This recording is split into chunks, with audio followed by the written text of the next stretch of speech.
രാഹുൽ ഗാന്ധിയുടെ നേതൃത്വത്തിൽ പ്രതിപക്ഷം ഇന്ന് തകർപ്പനൊരു വിജയം നേടിയതാണ്. ഈ വനിതാ സംവരണത്തിൻ്റെ പേരിൽ മണ്ഡലങ്ങൾ പുനർനിർണ്ണയിക്കുക, അങ്ങനെ ഈ കൂടുതൽ ജനസംഖ്യയുള്ള സ്ഥലങ്ങളിലെ കൂടുതൽ മണ്ഡലങ്ങളും, അങ്ങനെ ചുരുക്കത്തിൽ ഈ ഉത്തരേന്ത്യക്കാർക്ക് മാത്രമായിട്ട് അധികാരം എക്കാലത്തേക്കും സംവരണം ചെയ്യപ്പെടുന്ന ഒരവസ്ഥ വരിക. ദക്ഷിണേന്ത്യയിൽ ജനസംഖ്യ കുറഞ്ഞുകൊണ്ടിരിക്കുന്നു. കാരണം ഫാമിലി പ്ലാനിംഗ് ഒക്കെ കൂടുതലായിട്ട് ഇവിടെയുണ്ട്. അപ്പോൾ അത് തങ്ങളെ കൂടുതൽ ബാധിക്കും, തങ്ങളുടെ പ്രാതിനിധ്യം ഇല്ലാതാക്കും എന്നാണ് ഈ തമിഴ്നാട് മുഖ്യമന്ത്രി സ്റ്റാലിനും അതുപോലെ തന്നെ കേരള മുഖ്യമന്ത്രിയൊക്കെ പറഞ്ഞ കാര്യം.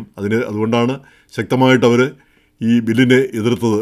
ഈ മണ്ഡലം പിന്നെ വനിതകൾക്ക് സംവരണം കൊടുക്കുന്നതിന് തെറ്റില്ല. അത് വേണമെങ്കിൽ ഇപ്പോഴുള്ള ആ 543 മണ്ഡലങ്ങൾ അതിൻ്റെ 1/3 കൊടുക്കുന്നതിൽ വിരോധമില്ല. പുതുതായിട്ട് കുറേ സീറ്റുകൾ വർദ്ധിപ്പിച്ച് 850 ആക്കിയിട്ട് അതിൻ്റെ 1/3 കൊടുക്കുന്ന ആ പരിപാടി പറ്റില്ല. അത് പിന്നെ മറ്റ് ദക്ഷിണേന്ത്യൻ സംസ്ഥാനങ്ങൾക്കൊക്കെ ദോഷകരമായി ബാധിക്കുമെന്ന് പറഞ്ഞാണ് അതിനെതിരെ ശക്തമായിട്ട് രംഗത്ത് വന്നത്.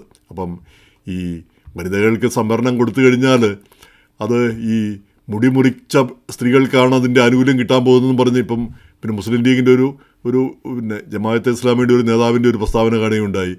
ഈ മുടിമുറിച്ച സ്ത്രീകളെന്ന് പറഞ്ഞാൽ അതായത് പരിഷ്കൃത സ്ത്രീകൾ, വിദ്യാഭ്യാസമൊക്കെ ഉള്ള പട്ടണങ്ങളിലെ സ്ത്രീകൾ, ഈ പാവപ്പെട്ട സ്ത്രീകൾക്കൊന്നും ഈ പ്രാതിനിധ്യമൊന്നും കിട്ടാൻ പോകുന്നില്ല എന്നാണ് വിവക്ഷിക്കുന്നത്. പിന്നെ അത് സത്യവുമായിരിക്കും. ഇപ്പോൾ താണജാതിക്കാർ, അല്ലെ വിദ്യാഭ്യാസം കുറവുള്ളവർ, അങ്ങനെയുള്ള ദരിദ്ര സ്ഥലങ്ങളിൽ നിന്നുള്ളവർ, അവർക്കൊന്നും ഒരു ചാൻസ് കിട്ടുന്ന സ്ഥിതിയില്ല. അപ്പോൾ അവർക്കൂടെ അഡീഷണൽ സംവരണം കൂടെ വേണ്ടി വരും. ഈ വനിതാ സംവരണത്തിൻ്റെ അകത്ത് പിന്നെയും സംവരണം എന്നാഗ്രഹിക്കുന്നവരുമുണ്ട്. എങ്ങനെയായാലും അത് ഇപ്പോൾ തൽക്കാലം നടന്നില്ല. അപ്പോൾ ഞാൻ പറയാൻ വന്നത് ഇതൊന്നുമല്ല നമ്മുടെ വിഷയം. ഈ രാഹുൽ ഗാന്ധിയുടെ തകർപ്പൻ പ്രസംഗം കേട്ട് പ്രധാനമന്ത്രിയെ ഒരു ജാലവിദ്യക്കാരൻ, ഒരു മാജിക്കുകാരൻ, അദ്ദേഹം നേരത്തെ പല മാജിക്കുകളും കാണിച്ചു. നോട്ട് നിരോധിച്ച മാജിക്ക് കാണിച്ചു.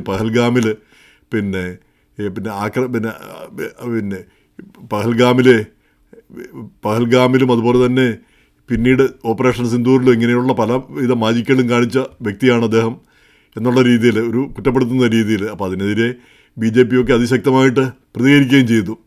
അത് പാർലമെൻ്ററി നടപടികളിൽ നിന്ന് അത് നീക്കം ചെയ്തു.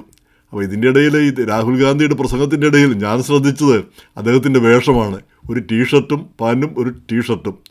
അപ്പോൾ ആ ടീഷർട്ട് സാധാരണ ഇപ്പം നമുക്കറിയാം, ഈ അമേരിക്കയിൽ ഈ പ്രധാനപ്പെട്ട ഈ എന്തെങ്കിലും പരിപാടിക്കൊക്കെ പോകുമ്പോൾ നമ്മൾ മിക്കവാറും ഒരു ജാക്കറ്റ് ഇടും, അതുപോലെയൊക്കെയുള്ള ഒരു ഫോർമൽ വേഷം ധരിക്കാനായിട്ട് ശ്രമിക്കും. ഇപ്പം ഈ യുക്രൈൻ്റെ പ്രസിഡൻറ്റ് ഈ സെലൻസ്കി അദ്ദേഹം വന്നപ്പം, പ്രസിഡന്റ് ട്രംപിനെ കാണാനായിട്ട് വന്നപ്പം, വൈറ്റ് ഹൗസിൽ വന്നപ്പം വെറും സ്വെറ്റർ മാത്രമാണ് ഇട്ടിരുന്നത്. അപ്പോൾ ആളുകൾ ചോദ്യം ചെയ്തു എന്തുകൊണ്ടാണ് ഒരു കോട്ടും ടൈയും ഒക്കെ കെട്ടാതിരുന്നത്. അപ്പം അദ്ദേഹം പറഞ്ഞത് രാജ്യം യുദ്ധത്തിലാണ്, അതിൻ്റെ ഇടയ്ക്ക് ഇതിനൊന്നും സമയമില്ല, ന്യായമായ ഒരു കാര്യമാണ്. അല്ലാത്ത ആളുകൾ കോട്ടൊന്നുമില്ലാതെ വൈറ്റ് ഹൗസിൽ പോകുന്നതിനെപ്പറ്റി നമുക്ക് ചിന്തിക്കാനും പറ്റുന്നില്ല. ഇപ്പോൾ ഒരു ചരമ പരിപാടിക്ക് പോവുകയാണെങ്കിൽ നമ്മൾ ആ കറുത്ത വസ്ത്രങ്ങളും ഒക്കെ ധരിച്ചാണ് നമ്മൾ പോവുക, ഇവിടെ ഒരു ഫോർമലായിട്ട്. പക്ഷേ രാഹുൽ ഗാന്ധി ഇങ്ങനെ ഈ വസ്ത്രത്തിൻ്റെ കാര്യത്തിൽ ഒരു കാഷ്വലായിട്ട് അങ്ങനെ ഒരു ടീഷർട്ട് ഒക്കെ ഇട്ടുകൊണ്ട് നമ്മളിങ്ങനെയുള്ള ഫോർമൽ ഫംഗ്ഷന് പോകുന്നത് ഇവിടെ നമുക്ക് ആലോചിക്കാനായിട്ടൊരു ബുദ്ധിമുട്ട്. വസ്ത്രം പറഞ്ഞാൽ ഒരു നല്ല ഷർട്ടൊക്കെ ഇട്ട് ഒരു അറ്റ്ലീസ്റ്റ് ഒരു ഫുൾ കയ്യാൻ ഷർട്ടെങ്കിലും ഇടേണ്ടതായിരുന്നു രാഹുൽ ഗാന്ധി. പിന്നെ ഇന്ത്യയിലെ ചൂടത്ത് അതും ഒരു പ്രശ്നമായിരിക്കാം.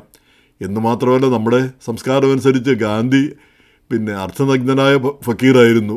അപ്പം പൂർണ്ണമായിട്ടുള്ള വസ്ത്രം ധരിക്കുക പോലും ചെയ്തിരുന്നില്ല. കാരണം ഇന്ത്യയുടെ ദാരിദ്ര്യവും ബുദ്ധിമുട്ടുകളും നന്നായിട്ട് അറിഞ്ഞിരുന്ന വ്യക്തിയായിരുന്നു. അപ്പോൾ അതിൻ്റെ ആ ഒരു പ്രതിഫലനം. അപ്പം വസ്ത്രത്തിന് ഒരു പ്രാധാന്യമില്ലാത്തൊരു നാടാണ് നമ്മുടേത് എന്നർത്ഥം. പിന്നെ ഇങ്ങനെയുള്ള കാഷ്വലായിട്ടുള്ള ഡ്രസ്സ് അതായിരിക്കാം ഒരുപക്ഷെ നല്ലത്. ഇപ്പം നമുക്കറിയാം, ഈ സ്ത്രീകൾ ഉടുത്താൽ ഏറ്റവും മനോഹരമായ വസ്ത്രമാണ് സാരി. അപ്പോൾ അതും വില പിടിച്ച സാധനമാണ്. പക്ഷേ അതിൻ്റെ ഒരു ഈ ഭംഗിയുണ്ടെങ്കിൽ കൂടി സ്ത്രീകൾക്കത് എത്ര കണ്ട് ഈ വർക്കിംഗ് വിമനോ അല്ലെങ്കിൽ ഓടുകയോ ചാടുകയോ ഒക്കെ ചെയ്യേണ്ട സ്ത്രീകൾക്കും അത് ഉപയോഗിച്ചുകൊണ്ട് ഓടാനോ ചാടാനോ ഒക്കെ പറ്റുമോ?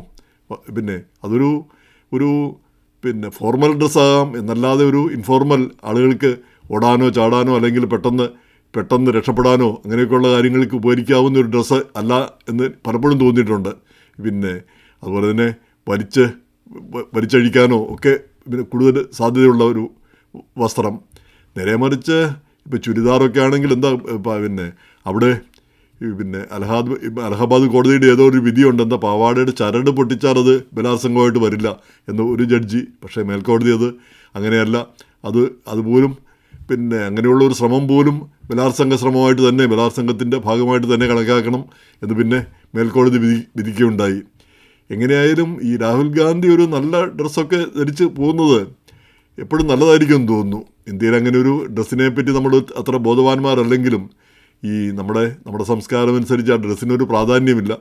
ഡ്രസ്സ് വെച്ചല്ല നമ്മൾ ആളുകളെ അളക്കുന്നത്. പക്ഷേ ഈ ഫോർമലായ സ്ഥലങ്ങളിൽ ഈ നല്ല ഫോർമലായ ഡ്രസ്സ് ഉണ്ടായിരിക്കുന്നതാണ് നല്ലതെന്ന് തോന്നാറുണ്ട്. അതിപ്പം നമ്മൾ അമേരിക്കയിലിരിക്കുമ്പോൾ തോന്നുന്നതായിരിക്കും ഒരു പക്ഷേ. ഇന്ത്യയിലാണ് നമുക്ക് ആ തോന്നൽ ഉണ്ടാവണമെന്ന് യാതൊരു നിർബന്ധവുമില്ല. വസ്ത്രം നോക്കിയല്ലല്ലോ ഒരാളെ വിലയിരുത്തുന്നത്. പ്രത്യേകിച്ച് രാഹുൽ ഗാന്ധിയെപ്പോലെ എല്ലാവർക്കും ഇഷ്ടമുള്ള ഒരാൾ അല്ലേ. പിന്നെ എനിക്കങ്ങനെയാണ് തോന്നിയിരിക്കുന്നത്. എല്ലാവരും ഇഷ്ടപ്പെടുന്ന ഒരാൾ. രാഹുൽ ഗാന്ധിയുടെ നയങ്ങളോ നിലപാടുകളോ ഇഷ്ടപ്പെടാത്തവർക്ക് കൂടി ഒരു വ്യക്തി എന്ന നിലയിൽ രാഹുൽ ഗാന്ധിയുടെ ആ മാന്യതയും മഹത്വവും നമ്മൾ കണ്ടറിഞ്ഞില്ല എന്ന് നമുക്ക് ആർക്കും പറയാനാവില്ല എന്നതാണ് സത്യം. എന്തായാലും അദ്ദേഹം ഒരു ഫോർമൽ ഡ്രസ്സൊക്കെ ഇട്ട് വരുന്ന ഒരു സമയം ഉണ്ടാവട്ടെ എന്ന് നമുക്ക് പിന്നെ ആശിക്കാം.